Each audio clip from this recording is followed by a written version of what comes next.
তালতলা গ্রামের গর্ভবতী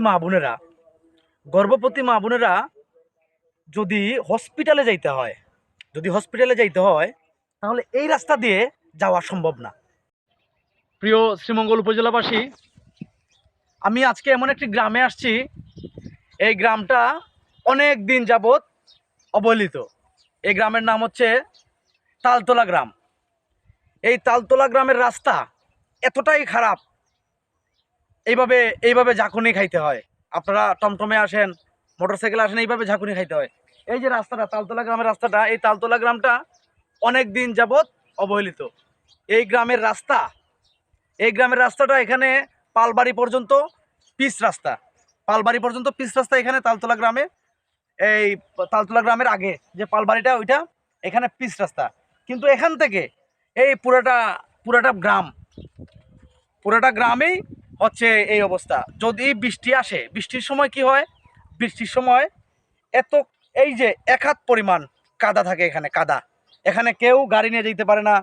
কেউ, আপনারা মনে করেন যে বাড়ি বানানোর জন্য সিমেন্ট আনবেন, বাড়ি বানানোর জন্য ইট আনবেন, কেউ এখান থেকে এদিক দিয়ে কেউ গাড়ি নিতে পারে না, এমন এক পরিস্থিতি এই রাস্তাটা আমি শুনেছি, পরম শুনেছি, এই রাস্তাটার কাজ নাকি হয়ে গেছে আর 5 বছর আগেই। সরকারি খাতায় নাকি এই রাস্তাটা কাজ হয়ে গেছে। আপনারা দেখেন কত কোটি কোটি টাকার দুর্নীতি হয়েছে। মেম্বার বলেন, চেয়ারম্যান বলেন, ইউনো বলেন, সবাই দুর্নীতি করে এই মানুষকে যেভাবে হয়রানি করা হয়েছে। এই যে তালতলা গ্রামের মানুষ, এখানে কি মানুষ থাকে না? তালতলা গ্রামে কি মানুষ থাকে না? তালতলা গ্রামের মানুষরা কি মানুষ না? এখানে পালবাড়িতে হচ্ছে, পালবাড়ির রাস্তাটা পিচ রাস্তা, পালবাড়ির ওরা মানুষ, আর এই তালতলা গ্রামের এখানের মানুষ না। আমি এখানে কত বড় বৈষম্য হয়েছে। এই যে এখানে আরেকজন গাড়ি, উনি টমটম চালায়। আপনারা উনার কাছ থেকে শুনুন যে এইদিকে আসতে গেলে মানে কতটা কষ্ট হয়। খুবই কষ্ট, অনেক কষ্ট। গাড়ি লইয়া আমার মতন না, বুঝছেন, চলার মতন। আমরা পেটপেকি মানুষ, বুঝছেন নি, এটা চলার মতন না, বুঝছেন। খুবই রাস্তা খারাপ হওয়ার লাগে আমরা চলার মতন কোনো ব্যবস্থাই নেই। মানে আপনারও তো কোনো ব্যবস্থা হবেন না, আমরা সই দিতে পারি। এরকম অবস্থা মানে কত বছর ধরে? এনে তো পাক্কা দিন, মানে 5-10 বছর ধরে হইব। মানে অনেক দিন হয়েছে রাস্তায় কাজ কর না। মানে আপনাদের তো কাজ না হবেন, আমরা চলাফেরা কিরকম করবো? এরকম কাজ না হলে আমরা তো চলার মতন নাই। আর নরমালি যখন বৃষ্টি সিজন আসে তখন বৃষ্টি এলে তো মনে হয় এদিকে আমরা আবার কোনো চলাপথি নেই। গাতাগতির লাগে গাড়ি উল্টে যায়, আওয়াজ হয় না। আমরা গরিব মানুষ, চলাপথ নাহলে আমরা কিরকম চলবো? না, এই রাস্তা নিয়ে আপনাদের গ্রামের কেউ কখনো কি মানে উপজেলা পরিষদ, চেয়ারম্যান, এমপি এতটুকু পর্যন্ত মনে হয় রাস্তাটা কাজ হয়েছে না, কাজ হয় নাই? জি না, হয়েছে না। এই হলো অবস্থা। প্রিয় শ্রীমঙ্গল উপজেলাবাসী, আমরা কারে ভোট দিব, কারে আমাদের এই যে ক্ষমতায় বসাবো, আপনারা বলুন।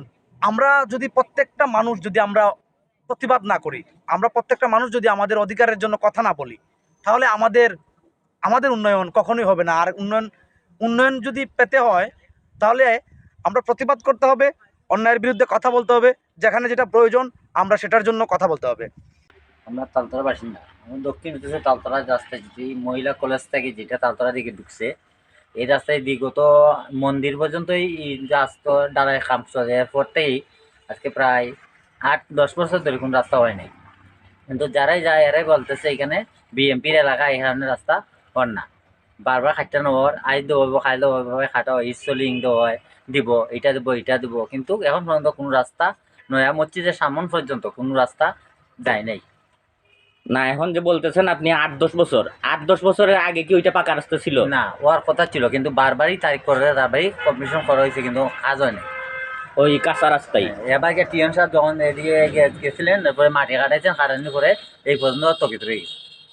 ইউনো হ্যাঁ, আর কিছু করা হয় নাই। আর কিছু নেই।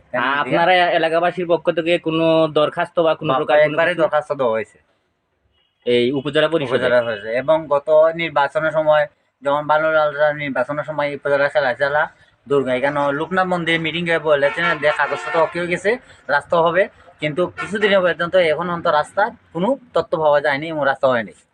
আর আপনারা ভোগান্তিতে আছেন? আমরা ভোগান্তি আছে, এখন পর্যন্ত রাস্তা বা একটা রিক্সা এবং রুগী নিয়ে যাওয়া খুবই কষ্টকর।